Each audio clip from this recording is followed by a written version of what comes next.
आज ये एमसीक्यू पूरा करेंगे हम, और उसके बाद हम करेंगे। पहले ये जो रहा थोड़ा सा टॉपिक रहा है, हमने कहा था हमारी 5वीं यूनिट चल रही है सेकंड ग्रेड समाजशास्त्र, जिसमें वर्ण, आश्रम, धर्म और पुरुषार्थ अभी धर्म का कुछ रह गया था। बौद्ध धर्म और जैन धर्म, इनको पढ़ेंगे। उसके बाद एमसीक्यू करेंगे। फिर लास्ट यूनिट रहेगी विवाह और विवाह की अवधारणा। उसके बाद हमारा सोशोलॉजी हो जाएगा पूरा, जिसे कहते हैं समाजशास्त्र। इसकी एमसीक्यू करेंगे जल्दी जल्दी। इसको सुपरफास्ट रिवीजन है हमारी क्लासेस। तो समाज में अनेक सामाजिक कुप्रथाओं, बाह्य आडंबरों के विरोध में सिख खालसा आंदोलन के तहत गुरु नानक ने सिख मत की स्थापना की, जिसके बुनियादी धर्म ग्रंथ गुरु नानक साहिब है। उन्होंने अपने उपदेशों में हिंदू मुस्लिम एकता पर बल दिया, बाह्य आडंबरों का विरोध, जाति प्रथा का विरोध, एक सर्वोच्च सत्ता चरित्र की पवित्रता पर बल दिया। गुरु के महत्व पर विशेष बल, मानवता का समर्थन किया। गुरु नानक के अनुयायियों व शिष्यों को सिख कहा जाता है। सिखों के 10वें गुरु कौन थे? गुरु गोविंद सिंह गंभीर दार्शनिक, महान साहित्यकार, उच्च कोटि के कवि थे। ब्रज भाषा में लिखी गई इनकी कृतियां हिंदी साहित्य की महत्वपूर्ण निधि हैं। अत्याचारियों का सामना करने के लिए गुरु ने केस, कंघा, कड़ा, कच्छ, कृपाण रखने का आदेश दिया। खालसा दल को नवीन स्वरूप प्रदान किया। सिखों के चौथे गुरु रामदास ने अमृतसर की स्थापना की थी। तो रामदास ने अमृतसर की स्थापना की थी। 10वें गुरु थे गोविंद सिंह। छठे गुरु हरगोविंद ने अकाल तख्त की स्थापना की थी। जैन धर्म। अब बढ़ते हैं जैन धर्म। जैन धर्म की स्थापना और विकास में योगदान देने वाले विद्वान महात्माओं को तीर्थकर कहा गया। 6ठी शताब्दी में पूर्व ईसा पूर्व महावीर स्वामी से पहले 23 तीर्थकर हुए। प्रथम तीर्थकर कौन थे? ऋषभदेव थे। 23वें तीर्थकर पार्श्वनाथ थे। महावीर स्वामी के उपदेशों से मनुष्य को कर्म बंधनों से मुक्ति मिल सकती है। निवृत्ति मार्ग और वासनाओं पर विजय प्राप्त करना ही कर्म बंधनों से मुक्ति है। निवारण यानी कि मोक्ष जैन धर्म का परम लक्ष्य माना गया है। अब त्रिरत्न जैन धर्म के कौन कौन से? सम्यक दर्शन, सम्यक ज्ञान, सम्यक दृष्टि। तो सम्यक दर्शन में ज्ञान प्राप्ति के प्रति सच्ची श्रद्धा को क्या कहते हैं? सम्यक दर्शन। सम्यक ज्ञान जीव अजीव के मूल तत्वों का विशेष ज्ञान प्राप्त करना, जिसे कहते हैं सम्यक ज्ञान। सम्यक दृष्टि सही काम व सही आचरण। 5 अनुव्रत व्रत भी किसमें है? जैन धर्म में। अहिंसा, सत्य, असत्य यानी कि चोरी न करना, अपरिग्रह यानी संग्रह न करना, ब्रह्मचर्य, इसे महावीर स्वामी ने जोड़ा था।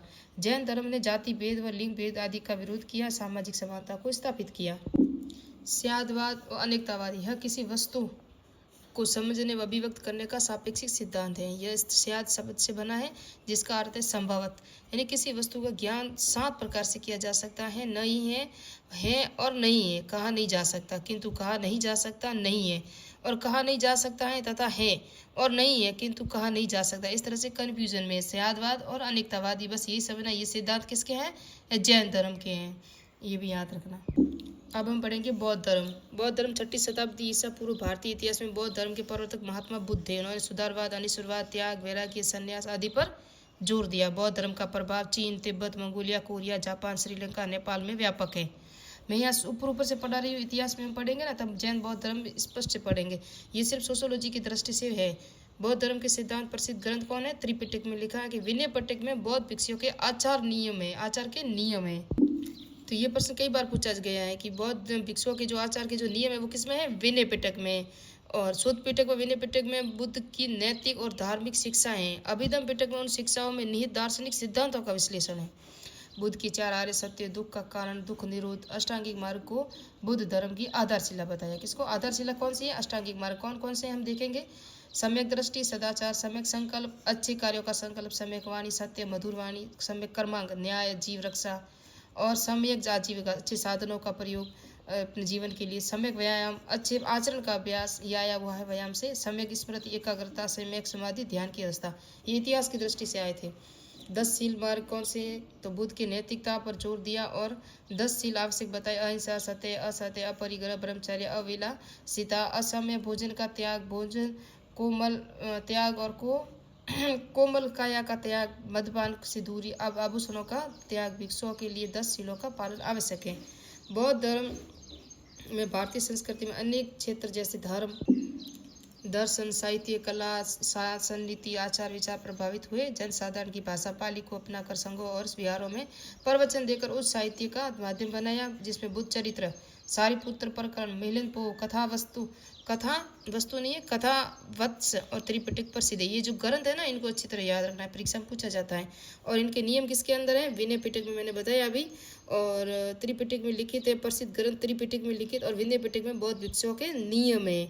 शुद्ध पिटक व विनय पिटक बुद्ध की नैतिक धार्मिक शिक्षाओं और अभिधम पिटक में उन शिक्षाओं में निहित दार्शनिक सिद्धांतों का विश्लेषण है। और अष्टांगिक मार्ग, 10 शील मार्ग सब बौद्ध धर्म से संबंधित है, ये भी याद रखना। और बौद्ध धर्म में दार्शनिक सिद्धांतों को शून्यवाद, प्रतीत स्मृतवाद, सर्वसत्यवाद, अनित्यवाद आदि प्रमुख दर्शन है। तो यहाँ प्रतीत स्मृतवाद है और जैन धर्म में स्यादवाद और अनित्यवाद है। क्या है? स्यादवाद, अनित्यवाद है। बौद्धिस्तों की मूर्तियां, विहार, चैत्यों का निर्माण, स्तूपों के निर्माण में भारतीय शिल्पकला, मूर्तिकला, चित्रकला, बौद्ध कला का प्रभाव स्पष्ट परिलक्षित होता है। बौद्ध धर्म में वैदिक कर्मकांडों का खंडन कर सरल सुबोध और नैतिक आचरण पर बल देने वाले धर्म का विकास किया।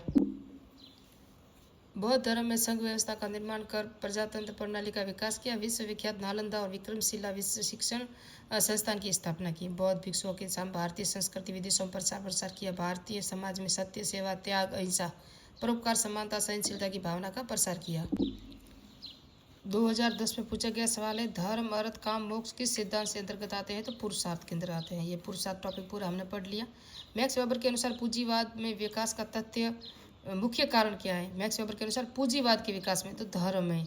और निम्नलिखित में से कौन सा कर्म सही है? तो ब्रह्मचार्य आएगा, फिर गृहस्थ, फिर वानप्रस्थ, फिर संन्यास लेंगे। पहले वन जंगल में जाएंगे, फिर वहाँ जाके संन्यास लेंगे।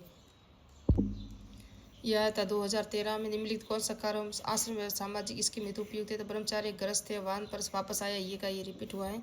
जो 2011 में आया, 2013 में आया। मैंने कहा यहाँ से प्रश्न रिपीट होते हैं। निम्नलिखित में से किसी वर्ण के रूप में नहीं स्वीकार किया गया? तो राजपूत। देखो, ब्राह्मण, क्षत्रिय, वैश्य और शूद्र। तो ब्राह्मण दिया है, क्षत्रिय नहीं दिया हो, यहाँ राजपूत दे दिया, तो ये गलत है। ये 2013 में आया था।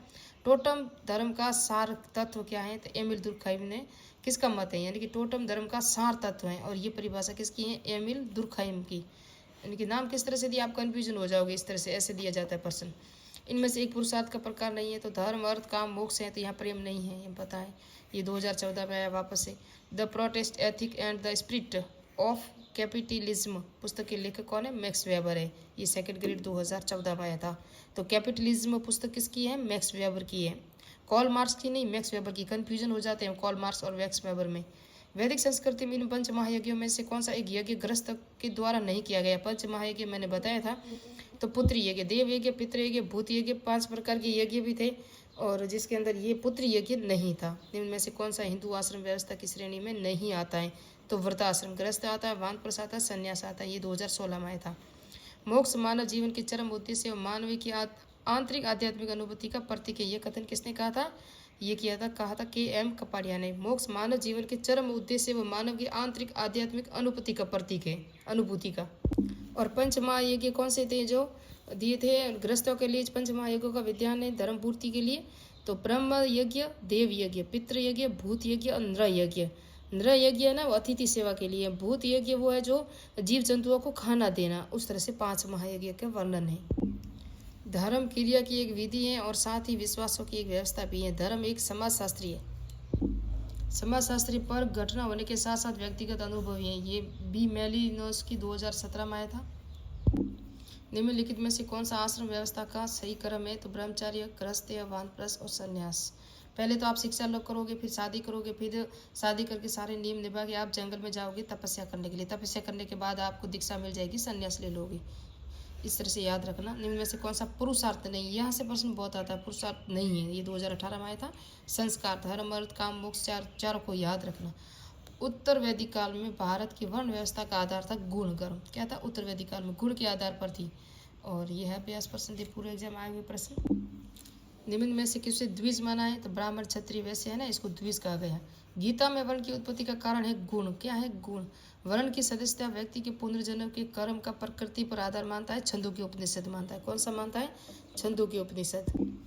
सर्वप्रथम गायत्री मंत्र का उल्लेख कहाँ मिलता है? तो ऋग्वेद में मिलता है। 3 वर्णों के बिना इच्छा भाव को सेवा का करना कार्य माना जाता है। किसका माना जाता है? ये शूद्र का माना जाता है। उपनयन संस्कार का अधिकार किस वर्ण को नहीं दिया गया? तो ये नहीं दिया गया शूद्र को। यहाँ उपनयन संस्कार नहीं कर सकते थे ये, यानी कि शिक्षा प्राप्त करने के लिए शिक्षण संस्थानों में नहीं जाते थे। नेक्स्ट टॉपिक हमारा रहेगा विवाह, और उसके बाद एक टॉपिक ये भी रहा है परिवार, विवाह, परिवार के जो प्रकार वो भी पढ़ेंगे हम। संयुक्त परिवार ये भी टॉपिक है।